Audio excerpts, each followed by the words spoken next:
श्रीकृष्णଙ୍କର ସ୍ୱର୍ଗରୁ ପାରିଜାତ ବୃକ୍ଷ ଓ ସୁଧର୍ମା ସଭା ଆଣିବା କଥା, ବାଣାସୁର ପରାଜୟ, ଉଷା ଅନିରୁଦ୍ଧ ବିବାହ, ମୃଗ ଉପାଖ୍ୟାନ, ବଳଦେବଙ୍କ ଯମୁନା ଆକର୍ଷଣ, ପୌଣ୍ଡ୍ରକ, କାଶୀରାଜ, ସାଲ୍ଲୋ, ଦନ୍ତବକ୍ତ୍ର, ସମ୍ବରାସୁର, ଦ୍ୱିବିଧ ବାନର ଓ ପଞ୍ଚଜନ ଅସୁର ଆଦିଙ୍କ ନିଧନ ବର୍ଣ୍ଣନା କରାଯାଇଛି।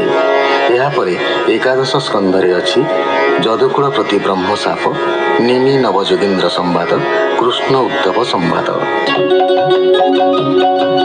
ସୁତବାଚ ଉଦ୍ଧବ ବଦ୍ରିକାଶ୍ରମରେ ଗଲେ ତପୋଧନ ବେଶରେ, ସର୍ବସମ୍ପଦ ପରିହରି ତପ ସାଧନେ ବନଚାରୀ। ଦ୍ୱାରକା ଉତ୍ପାତ ଦର୍ଶନ ପ୍ରଭାସ ତୀର୍ଥକୁ ଗମନ, ହୋମ ଯଜ୍ଞାଦି ନାନା ଶାନ୍ତି କୃଷ୍ଣ ଯେ ମାୟାରେ କରାନ୍ତି।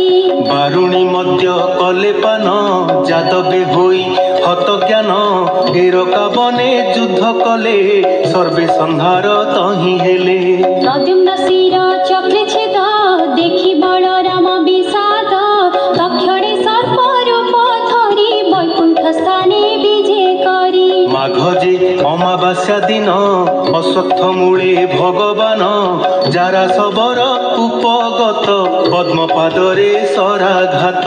ଯାରା ଯେ ବୈକୁଣ୍ଠକୁ ଗଲା ଦେବଙ୍କ ଦର୍ଶନ ହୋଇଲା, କୃଷ୍ଣ ଯେ ଯୋଗ ଧ୍ୟାନେ ରହି ଦାରୁକ ଦର୍ଶନ କରଇ।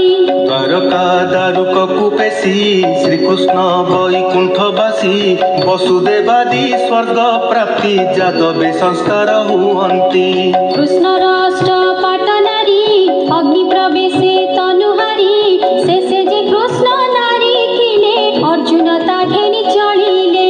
ଦ୍ୱାରକା ସମୁଦ୍ର ଗ୍ରହଣ ରହେ ନିବାସ ଏକ ସ୍ଥାନ, ଅର୍ଜୁନ ଦେହୁ ତେଜ ଗଲା ଗାଣ୍ଡିବ ଧନୁ ଶିରେ କଲା।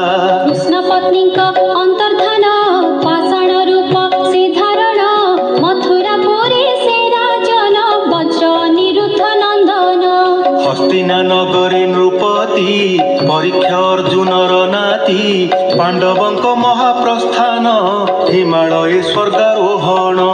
ଏକାଦଶ ସ୍କନ୍ଧ ଚରିତ 32 ଅଧ୍ୟାୟ ସମାପତ, ଦ୍ୱାଦଶ ସ୍କନ୍ଧର ଚରିତ ଭବିଷ୍ୟ ବର୍ତ୍ତମାନ ଭୂତ। ସୁତ କହନ୍ତି ବିଦ୍ୟମାନ ସୌନକ ଶୁଣ ସାବଧାନ, ଏ କଳି ଯୁଗର ପ୍ରବେଶ ବର୍ତ୍ତମାନ ରାଜାଙ୍କ ବଂଶ। ଭବିଷ୍ୟ ରାଜ ବଂଶ ଭୋଗ ଏଥି ନିର୍ଣ୍ଣୟ ଯେତେ ଯୋଗ, ଯୁଗ ଲକ୍ଷଣ ଜୀବ ବୃତ୍ତି କଳି ଯୁଗର ଧର୍ମ ଗତି। ଏ ଚାରି ବର୍ଣ୍ଣାଶ୍ରମ ମାନ ଧର୍ମ ଧର୍ମେ ଯେବା ଜ୍ଞାନ, ପ୍ରାଣୀ ମାନଙ୍କର ବିନାଶ ସୃଷ୍ଟି ସର୍ଜନାର ଯେ ଶେଷ। ନିତ୍ୟ ନୈମିତ୍ତିକ ଯେ ଦୁଇ ପ୍ରାକୃତ ଆତ୍ୟନ୍ତିକ ହୋଇ, ଏ ଚାରି ପ୍ରଳୟ ବର୍ଣ୍ଣନ କହିଛୁ ତୁମ୍ଭର ଆଗେଡ଼। ଭୂତ ପ୍ରାକୃତ ସ୍ୱର୍ଗ ବେନି ବୈକୃତ ସ୍ୱର୍ଗ ଘେନି ତିନି, ଏ ତିନି ଉତ୍ପତ୍ତି ବର୍ଣ୍ଣନ କହୁଁ ଯେ ସୃଷ୍ଟିର ସର୍ଜନ। ପରୀକ୍ଷିତ ଯୋଗ ଅଭ୍ୟାସ ସୁଖଦେବଙ୍କ ଉପଦେଶ, ପରୀକ୍ଷା ଭଜେ ବାସୁଦେବେ ନିମଗ୍ନ ହୋଇ ଯେଉଁ ଭାବେ। ରାଜାକୁ ବ୍ରହ୍ମ ଶାପ ଦେଲେ ଦକ୍ଷକ ଦଂଶିବ ବୋଇଲେ, ଧନ୍ୱନ୍ତ୍ରୀ ଦକ୍ଷକ ଦର୍ଶନ ମୃତ ସଞ୍ଜୀବନୀ ମନ୍ତ୍ରେଣ। ଧନନ୍ତ୍ରୀ ବଧୂ ବାହୁଡ଼ିବା ଦକ୍ଷକ କପଟେ ଆସିବା, କୃମି ରୂପେ ରାଜା ଦଂଶନ ବିଷାଗ୍ନି ଶରୀର ଦହନ। ବିଷ୍ଣୁର ଭକ୍ତ ପରୀକ୍ଷିତ ଯୋଗରେ ହେଲେ ଆତ୍ମଭୂତ, ତାଙ୍କ ବୈକୁଣ୍ଠ ଆରୋହଣ ବେଦର ଶାଖା ପ୍ରଣୟନ। ମାରକଣ୍ଡ ଋଷି ଚରିତ ମାୟା ପ୍ରଳୟେ ଗର୍ଭଗତ, ମାର୍କଣ୍ଡେୟଙ୍କୁ ଅନୁଗ୍ରହ ଶପଥ କଳ୍ପ ରକ୍ଷା ଦେହ। ମାୟା ପ୍ରଳୟ ଅନ୍ତର୍ଧାନ ହର ପାର୍ବତୀଙ୍କ ଦର୍ଶନ, ମହାପୁରୁଷଙ୍କ ନିର୍ଣ୍ଣୟ ଯେ ପ୍ରଭୁ ସର୍ବ ତେଜୋମୟ। ଶଙ୍ଖ ଚକ୍ର ଆଦି ଆୟୁଧ ଅଙ୍ଗ ଆଭରଣ ପାର୍ଷଦ, ଯିବା ତାହାଙ୍କ ତତ୍ତ୍ୱ ଜ୍ଞାନ ଆବର ଜ୍ୟୋତି ଜ୍ୟୋତ୍ସ୍ନାମାନ। ଏ ସର୍ବ କହିଲୁ ତୁମ୍ଭରେ ଯେ ଭାବେ ବୁଝିଲ ଆମ୍ଭରେ, ସୂର୍ଯ୍ୟ ଜଗତ ଆତ୍ମାମୟ ଦ୍ୱାଦଶ ଆଦିତ୍ୟ ନିର୍ଣ୍ଣୟ। ରଥମଣ୍ଡଳର ବିଚାର ଯକ୍ଷ ଗନ୍ଧର୍ବ ବିଦ୍ୟାଧର, ଅପ୍ସରା ରକ୍ଷ ଋଷି ନାଗ ଏ ଆଦି ଶପଥ ନିଯୋଗ।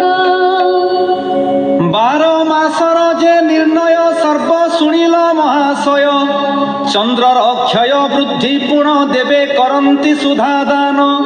ସୁତ କହେ ସୌନକ ମୁନି ପୁଚ୍ଛିଲ ଭାଗବତ ବାଣୀ। ପୂର୍ବେ ମୁଁ ଯାହା ଶୁଣିଥିଲି ବିସ୍ତାରି ତୁମ୍ଭଙ୍କୁ କହିଲି। ପ୍ରଥମୁ ଯେ ଦ୍ୱାଦଶ ଯାଏ କହିଲୁ ଠିକେଣ ନିର୍ଣ୍ଣୟେ। ଦ୍ୱାଦଶ ସ୍କନ୍ଧ ଭାଗବତ ଅଷ୍ଟାଦଶ ସହସ୍ର ଗ୍ରନ୍ଥ। 335 ଅଧ୍ୟାୟରେ ପୁରାଣ ଶେଷ। ବାସୁଦେବର ଯେତେ ଲୀଳା ଅବତାରରେ ଯେତେ କଳା। ବର୍ଣ୍ଣନ ତାହାଙ୍କ ମହିମା ଯେତେ କହିଲି ଗୁଣ ସୀମା। ସେ ପ୍ରଭୁ ପରମ ପୁରୁଷ ତାହାର ମହିମା ଅଶେଷ। ଶ୍ରୀରାମ ହଳି ଯେ ବରାହ କମଠ ମୀନ ନରସିଂହ। ହରି ଯେ ଧ୍ରୁବ ପୃଶ୍ନି ଗର୍ଭ ହୟଗ୍ରୀବ ଆଉ ଋଷଭ। ଭାର୍ଗବ କପିଳ ଯେ ହଂସ ନାରଦ ଯଜ୍ଞ ବେଦ ବ୍ୟାସ। ମୋହିନୀ ନର ନାରାୟଣ ଦତ୍ତାତ୍ରେୟ ଯେ ଶ୍ରୀବାମନ। ବୁଦ୍ଧ କଳକି ଧନ୍ୱନ୍ତରୀ ଧର୍ମଧାତା ଯେ ଆଦି କରି। କୁମାର ପୃଥୁ ମନ୍ୱନ୍ତର କୃଷ୍ଣ କୌଶିକ ଅବତାର। 32 ଅବତାର ହୋଇ ଦୁଷ୍ଟ ନାଶୀ ଉଶ୍ୱାସୀ ମହି। ତାହାର ନାମ ଉଚ୍ଚାରିଲେ ମନରେ ତାରୂପ ଚିନ୍ତିଲେ।